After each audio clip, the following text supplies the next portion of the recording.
আসসালামু আলাইকুম এভরিওয়ান। গত ভিডিওতে তো আপনারা দেখেছেন আমি দেশের বাড়ি থেকে চলে আসছি, রওনা দিয়েছি, তাই না? বাসায় আসা পর্যন্ত আমি কোনো ভিডিও করিনি, কারণ ওই জার্নিটা আমার অনেক খারাপ ছিল। সেটা তো আমি সেই ভিডিওতে বলেছি। বাসায় এসে তো পড়েছিলাম আমি আরেক বিপদে, যার কারণে কোনো ভিডিওই আর করিনি। বাসায় এসে দেখি আমার বাসায় কোনো কারেন্ট নেই, একটা লাইটও জ্বলছে না, অ্যাকোয়ারিয়ামের লাইট বন্ধ, ফ্রিজ বন্ধ। আস্তে আস্তে যেহেতু রাত হয়েছে, অন্ধকার আর অন্ধকার, কি করব?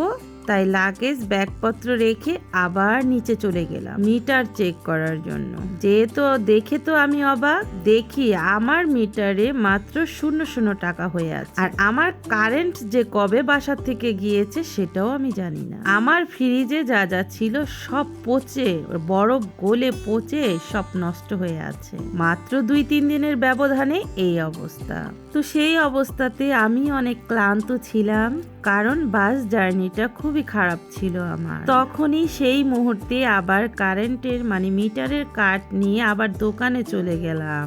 দোকানে যেয়ে কার্ড রিচার্জ করে এসে কার্ড ঢুকালাম। তারপরে উপরে এসে দেখি সব নষ্ট হয়ে আছে, ফ্রিজে যা যা ছিল এভরিথিং সব নষ্ট। তারপর সেগুলো পরিষ্কার করতে করতে আমার তো রাত্রে 2টা বেজে গেল।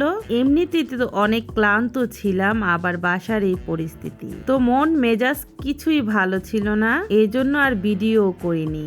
এইটা হয়তো দেশের থেকে আসার 2-3 দিন পরের ভিডিও। এই 2-3 দিন আমি অনেক পরিশ্রম করেছি ঘরের কাজ করার মধ্যে দিয়ে। আর শুধু ফ্রিজ না, আমার অনেক ক্ষতি হয়েছিল আমার বাসা।